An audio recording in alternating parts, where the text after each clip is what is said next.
Have you ever noticed how most of your suffering isn't caused by what's happening, but by what you're thinking? You're not drowning in the moment, you're drowning in your mind, overthinking, regretting, fearing, replaying. You keep waiting for peace to arrive someday, but that day never comes. Let me tell you the truth that Buddhism reveals so beautifully. Peace isn't waiting for you in the future, it's waiting for you to stop running. The moment you stop worrying is the moment life stops passing you by. You start to feel the air again, you start to hear your own heartbeat, you begin to live. Because real life doesn't begin when everything is perfect. Real life begins the moment you finally let go of the need to control it. 1. The present moment is the only place where life exists. When we worry, our minds begin to wander away from where life is actually happening. We start thinking about what might go wrong tomorrow, or what we should have done differently yesterday. These thoughts are like mental time machines, constantly pulling us into the future or dragging us into the past. But the truth is, the future hasn't happened yet, and the past is already gone. Neither of them can be touched or changed. The only thing we ever truly have is the present moment, this very breath, this very heartbeat, this single moment in time where life is quietly unfolding. Buddhist teachings emphasize that all freedom, peace, clarity, and joy are not found in some distant future or long-lost memory. They are only found here and now. The more we feed our worries with attention, the more we lose contact with this present moment, and the more we lose contact with now, the more anxious and disconnected we feel. It's like trying to enjoy a beautiful meal while constantly thinking about what you'll eat tomorrow. You miss the flavors, the texture, the experience. Life works the same way. If you are always lost in what might happen or stuck in what already happened, you miss the life that is happening right now. Every time you allow your thoughts to spiral around what could go wrong or what went wrong, you're not living, you're just thinking. Imagine standing by a river. The water is flowing gently, the trees are swaying, the birds are singing, but you're staring down at your phone, reading old messages and worrying about tomorrow's plans. In that moment, the river still flows, the wind still whispers, the world continues to breathe around you. But you are not really there. This is what worry does. It disconnects you from the beauty, the simplicity, and the peace that already surrounds you. But the good news is, the moment you realize this, you can return. You can come back to the now, not with force, but with awareness. By simply noticing your breath, the weight of your body, the sounds around you, you reconnect with what is real. You don't need to solve every problem or erase every regret to feel calm. You just need to come home to this moment. Because in this moment, your fears are not active. In this moment, your regrets are silent. In this moment, nothing is required of you but to be. And in that space, where your mind stops chasing and your heart begins to soften, something beautiful happens. A quiet joy arises. Not because everything is perfect, but because you're no longer lost in everything that isn't. That is the miracle of the present moment. It is the only place where life truly exists. And once you learn how to return to it, again and again, you realize you've had access to peace all along. You were just too busy worrying to feel it. 2. Worry is an attempt to control the uncontrollable. At its core, worry is the mind's desperate attempt to feel in control. When something in life feels uncertain, your health, your future, your relationships, the mind panics and starts trying to predict every possible outcome. It says, if I think hard enough, maybe I can prevent something bad from happening. This is where worry is born, not from real danger, but from the need for control in a world that is constantly changing. But the truth is, most of life is beyond our control. You cannot predict how people will behave, what tomorrow will bring, or how every situation will unfold. No matter how much you worry, you can't guarantee safety, success, or certainty. And that's the painful irony. While we think worry helps us stay safe, it actually traps us in a cycle of fear and stress without giving us real control at all. From a Buddhist perspective, this need to control comes from attachment, our deep emotional investment in how things should go. We become attached to specific outcomes, and when life begins to shift in unpredictable ways, as it always does, we resist. That resistance creates suffering. We think we're protecting ourselves, but in reality, we are just making ourselves more anxious, more exhausted, and more disconnected from the flow of life.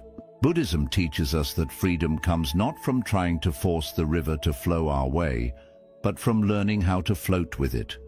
When you accept that things will happen as they're meant to, that you can only influence your actions, not control the universe, you begin to let go of mental tension that worry creates.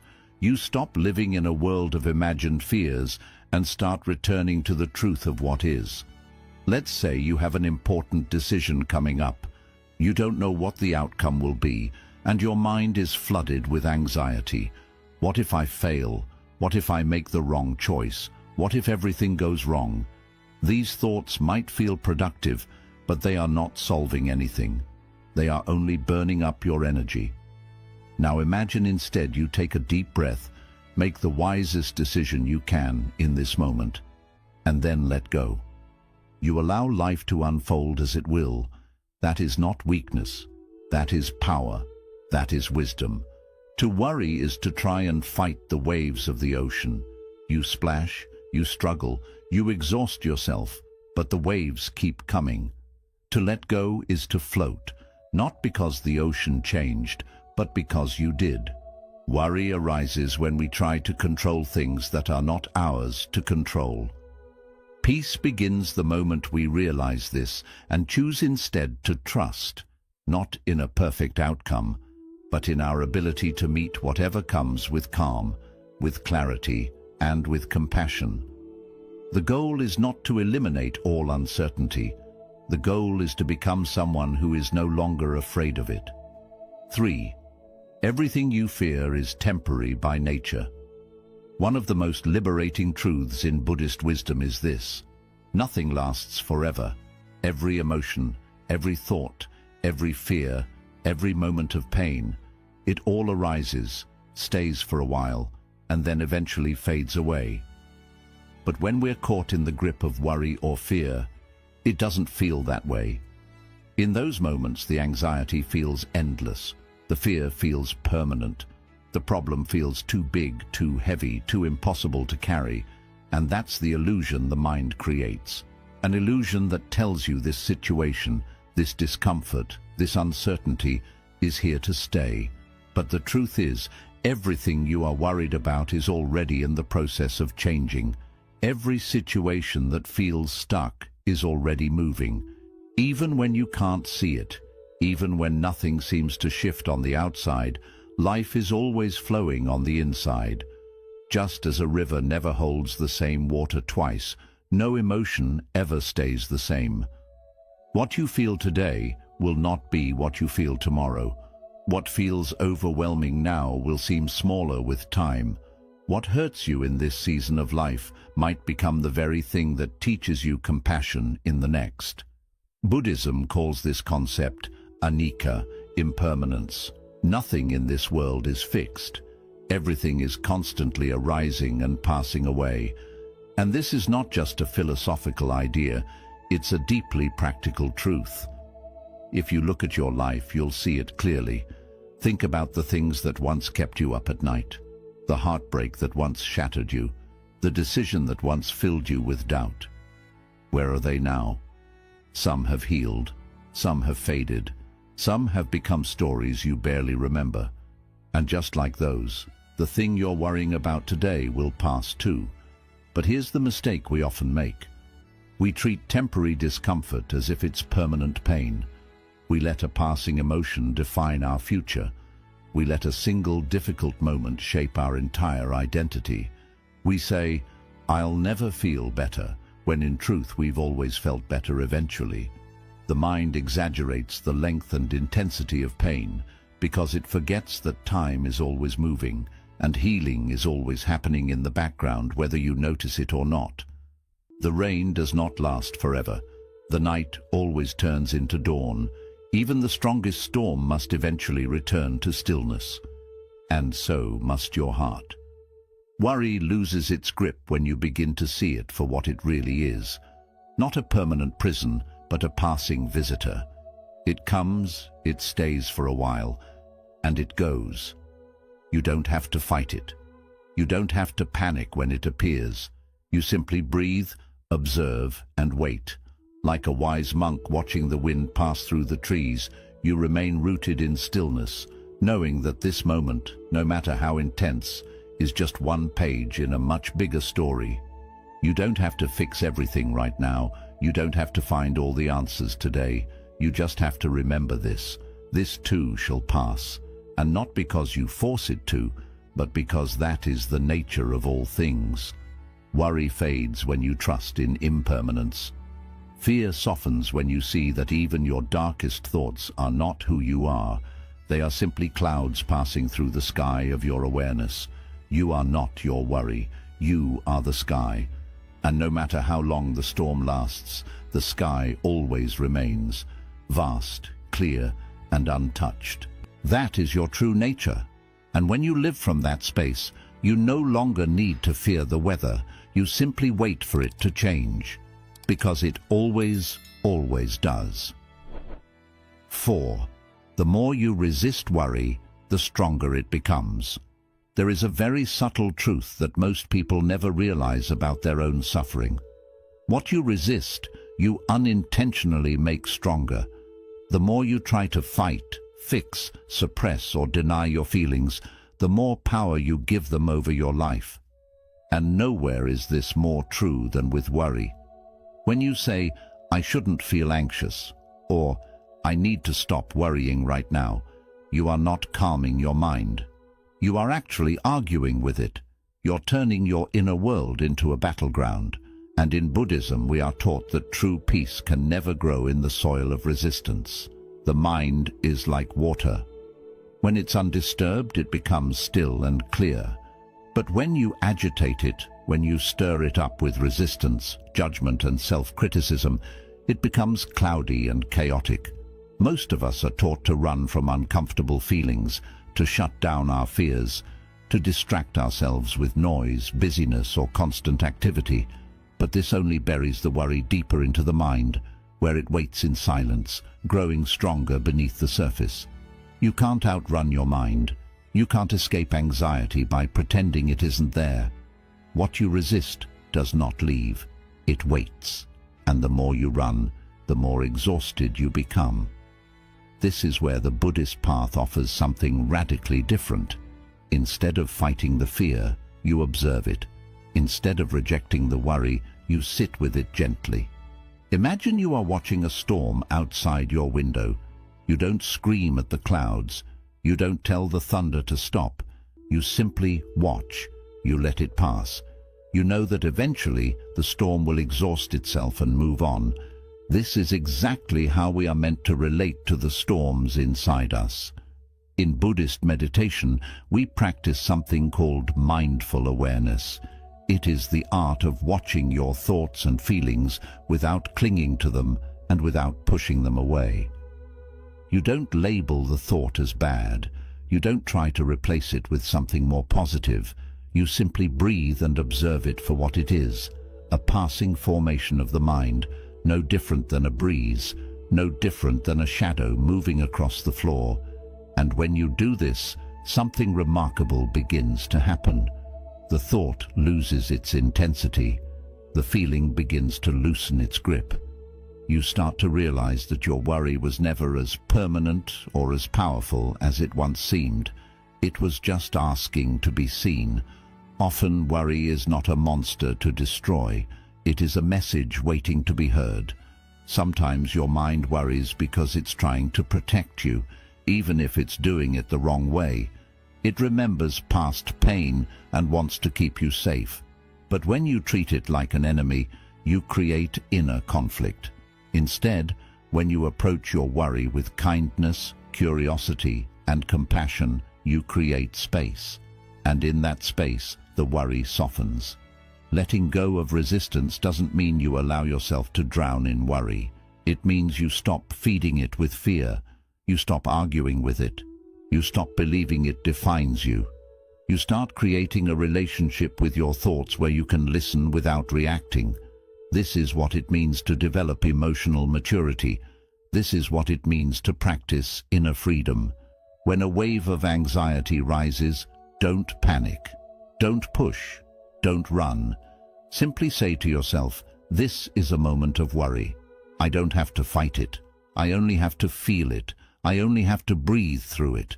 Because when you stop resisting what is, you start returning to what's real. The breath, the body, the stillness beneath the noise. The path to peace is not found by defeating your fear. It is found by no longer being afraid of it. When you stop turning your fear into the enemy, you stop giving it a reason to fight back. It's like holding tightly to a rope that's burning your hands. The more you pull, the more it hurts. But the moment you let go, not out of defeat, but out of wisdom, the pain begins to fade. Worry only survives in a mind that is trying to control what it doesn't understand. But when you let go of that control and replace it with awareness, trust, and compassion, you find that the storm inside you starts to quiet, not because you silenced it, but because you no longer needed to. 5. Attachment is the real source of worry. When you begin to look deeply at the root of your constant worry, beneath the thoughts, beneath the surface fears, you will often find one quiet but powerful force driving it all. Attachment.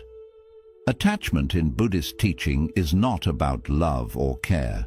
It is not the same as connection or compassion. Attachment is the clinging, the mental and emotional grip we place around people, outcomes, possessions, or identities that we believe we must have in order to be okay. It is the belief that I can only be happy if things go exactly the way I imagined, and it is this belief that plants the seeds of suffering. The Buddha taught that attachment is the root of all suffering, and when it comes to worry, this could not be more true. You worry because you're attached to an outcome. I need this job to work out or I'll fall apart. You worry because you're attached to a person. What if they leave me? What if they stop loving me? You worry because you're attached to a version of yourself. What if I fail and no one respects me anymore? The more tightly you hold on to something, the more your peace depends on it, and the more fragile your inner world becomes. Because deep down, the heart knows that everything you cling to can change. Attachment turns natural uncertainty into unbearable tension. It makes you believe that unless everything goes your way, you cannot feel peace, cannot feel secure, cannot feel whole. But life doesn't work that way. Life is not a predictable machine. It's a living river, always moving, always shifting, always flowing in ways you can't fully control. And when you cling to the rocks in that river, demanding things stay the same, you suffer, you fight with life, you resist its natural rhythm, and in that resistance, worry grows. But here's the most beautiful realization. You can love without clinging. You can care deeply without being consumed. You can dream without becoming obsessed with the result. Buddhism doesn't teach us to stop loving life. It teaches us to hold it with open hands. Imagine holding a butterfly. If you squeeze it too tightly, you harm it. If you hold it too loosely, it may fly away. But if you let it rest gently on your hand, you can enjoy its beauty without trying to possess it. Life, too, is meant to be experienced this way. Letting go of attachment doesn't mean giving up. It means shifting your identity from someone who needs specific conditions to be okay, to someone who is okay regardless of the conditions. It means realizing that your peace comes not from controlling what happens, but from how you relate to what happens. It's not the love that causes suffering. It's the belief that without that love, you are nothing. It's not the goal that brings pain. It's the fear that you won't survive without achieving it. When you free yourself from attachment, you don't stop caring. You start caring more wisely. You begin to understand that people, events, and experiences are all part of life's dance, and trying to freeze them in place only causes tension. You begin to see that true security does not come from trying to make the world bend to your will, but from developing an inner world that is unshakable, grounded in presence, in awareness, and in trust. This doesn't happen all at once. It's a practice. You catch yourself clinging and gently let go. You notice your tight grip on a relationship, a desire, or a fear, and you breathe into that tension. You soften. You choose presence over possession, and over time, your heart learns a new way of being, not rigid and fearful, but open and at ease. So the next time you find yourself overwhelmed by worry, ask yourself gently, what am I afraid to lose? And then ask the deeper question, who would I be if I let go of this fear? The answer is always the same. You would be free. Free not because you stopped caring, but because you stopped believing your life depended on controlling everything you care about. And in that freedom, there is no room for worry. There is only space. Space for peace. Space for joy. Space for life to flow, exactly as it is meant to. 6. Peace is a practice, not a product of perfect circumstances. One of the most common and misleading beliefs we hold is this: I'll feel peaceful once everything in my life is under control. We chase the idea that peace will arrive when our problems disappear, when our relationships are all in harmony, when our bank account is full, when our future is certain, when everyone treats us kindly, and when our to-do list is complete. But this is an illusion because the world never stops moving. Life never stops changing. And if you wait for the storm to stop before you learn how to be still, you'll spend your entire life waiting. In Buddhism, peace is not treated as something you find after life becomes quiet. It is treated as a discipline, a daily inner practice, something you cultivate in the middle of chaos, uncertainty, and pain. It's not a reward you receive when life is easy. It's a skill you develop when life is not. And that changes everything. You see, when you believe that your peace depends on your external environment being perfect, you give away your power. You become a victim of circumstances. You become reactive. If someone speaks to you harshly, you lose your calm. If something doesn't go as planned, you fall apart. Your inner state becomes fragile at the mercy of situations, emotions, and other people's behavior. You're not anchored. You're floating, drifting, pulled by every wave. But peace that is rooted in Buddhist wisdom is different. It does not depend on conditions. It depends on your relationship with those conditions. It asks, can you stay centered even when the world shakes? It asks, can you return to your breath when your thoughts spiral? It asks, can you be kind to your own heart even in the middle of fear? This is not about perfection, it's about presence. The truth is, peace isn't a final destination.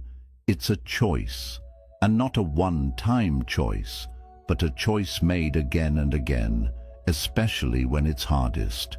When your mind is racing with anxiety, you gently choose to come back to the breath. When things don't go as expected, you choose to accept rather than resist. When someone triggers your emotions, you choose to pause rather than explode. These small choices, repeated over time, reshape your entire experience of life. Think of it like this: peace is like a garden. If you only plant seeds and then walk away hoping for results, you'll come back to find weeds. But if you return to that garden daily, tend to the soil, water it with awareness, and remove the weeds of distraction and resistance, peace begins to grow. Not because the weather is perfect, but because you are consistent. The garden flourishes not by chance, but through care. And so does your mind. We must also recognize that there will be days where peace feels far away. That's okay. Buddhism does not expect us to be perfectly calm all the time. What it teaches us instead is compassion for ourselves, for our messy human emotions, and for our very real struggles. You don't have to be peaceful every minute to walk a peaceful path. You only need to remember your way back when you forget. When you treat peace like a practice, you stop chasing it. You stop saying, "I'll be calm when," and you start saying, "I can choose calm now." You stop searching for the perfect moment and realize that the only moment you ever have is this one. And in this moment, if you breathe, soften, and pay attention, peace will meet you right where you are. It's in the quiet sip of tea. It's in the feeling of sunlight on your skin. It's in the space between thoughts. It's in the acceptance of what is. It's in the breath you are taking right now. Peace is not waiting on the other side of achievement. It's not waiting for your stress to disappear or your life to become simple. It is here, always here, but it must be chosen again and again. And the more you choose it, not perfectly but patiently, the more it becomes your natural state. Worry will still visit, but it will no longer stay. Fear may arise, but it will no longer control you. You will begin to understand the most profound truth of all, that peace was never something to find. It was something to remember, something to practice, something that has always lived quietly inside you, just waiting for you to return. 7. You are not your worries. You are the one who observes them.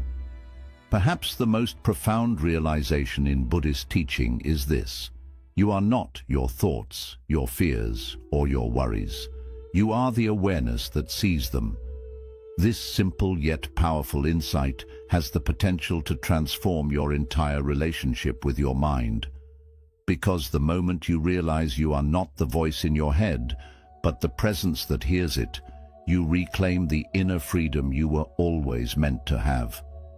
Most people go through life fully identified with their thoughts.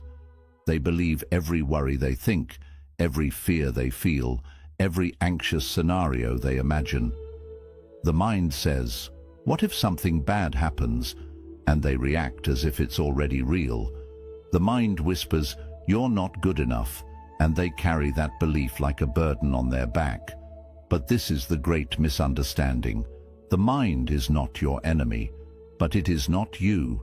It's a tool, a storyteller, a survival mechanism, and just like a radio broadcasting different stations, it constantly sends out thoughts, some helpful, some fearful, some completely untrue. But here's the key: you are not the broadcast. You are the one who listens. In Buddhism, this is called the practice of non-identification. It means recognizing that the thoughts that arise in your consciousness are not personal. They are simply patterns. Many of them are learned, inherited, or conditioned by your environment. You worry not because you are broken, but because your mind has been trained over years, maybe even decades, to fixate on problems, anticipate danger, and protect you from discomfort. But when you bring awareness to this, you begin to create distance. You begin to notice your thoughts like clouds drifting across the sky, instead of getting caught up in each one that appears. Picture this clearly. Your mind is like a stage, and thoughts are like actors playing their parts. Some are intense, some are fearful, and some are filled with hope. But you are just the audience. You can watch without stepping onto the stage. You can let the play continue without becoming part of the story. When worry appears, you don't need to fight with it. You don't have to fix it. You simply notice it. You say, "Oh, there's worry again," and in that moment, you return to awareness. This small gap between the trigger and your reaction, between the thought rising and your answer to it, is where your freedom lies. In that gap, you hold the power to stop, to breathe, and to choose a different response. You don't need to chase every thought that pulls your focus. You don't need to accept every story your mind creates. Just because a thought feels urgent doesn't mean it's true. Just because your mind cries, "What if?" doesn't mean you must react. This is where peace begins, not by having no thoughts, but by seeing them without being caught in them. This awareness isn't weak. It is deeply powerful, because the more you practice observing your mind, the clearer you realize that you are never the fear, never the doubt, never the worry. You are the stillness beneath it all. You are the wide sky, not the storm. You are the awareness that stays steady, no matter how loud the mind becomes. Of course, this isn't easy at first. When a wave of fear comes, it's natural to forget that you are not the wave. You are the ocean. But with practice, through mindfulness, meditation, and gentle noticing, you begin to remember. And the more you remember, the weaker worry becomes. You stop reacting. You stop panicking. You start watching. And in that watching, you discover freedom. It's important to understand this doesn't mean you turn numb or stop caring. In fact, it's the opposite. You feel deeply, but you don't drown. You move through emotions, but you are no longer ruled by them. You still care, but you don't collapse under every passing thought, because you've touched a deeper truth. You are not what your mind holds. You are the space where everything comes and goes. And that space is always calm, always clear, always beyond the noise. So the next time your mind begins to spin with worry, take a deep breath, place your hand softly on your heart, and gently remind yourself, this is only a thought. I am the one who sees it. I am not my fear. And then notice what unfolds. Feel the space that opens within you. That space is your true self. In that moment of remembering, life feels new again. You begin to see that worry isn't something life forces upon you. It's something the mind invents in its attempt to feel safe, sure, and in control. But the truth is, control is only an illusion, and fear is a habit that grows stronger the more you give it attention. Real life, the kind that is calm, steady, and full of presence, doesn't begin when everything is fixed. It begins when you stop trying to fix it all. It begins when you take a breath, return to your body, and simply rest in the present. The Buddha never taught us to run away from life. He showed us how to awaken within life itself. He taught that peace isn't found in a perfect world, but in a trained mind. That the end of suffering doesn't come from fixing the outside, but from changing how we meet the inside. When you let go of worry, you don't turn careless. You become clear. You begin to live with intention, not fear. You start answering life instead of reacting to it. You learn to move with the flow instead of forcing it. You realize that the present moment is your real home, that you don't need to control everything to feel calm, that everything you fear is already passing away, that struggling with your thoughts only makes them stronger, that holding on brings pain, and letting go brings peace. That calm isn't something you wait for. It's something you practice, and you were never your worry. You were always the awareness behind it, patiently waiting for you to return. So stop waiting for the right time to begin living. This very moment, this very breath, is your path back to peace. Each time your mind drags you into worry, gently guide yourself back, again and again, not with frustration, but with kindness, not with force, but with ease, because every return is a quiet success. Every pause is a step toward freedom. Every breath is a chance to start fresh.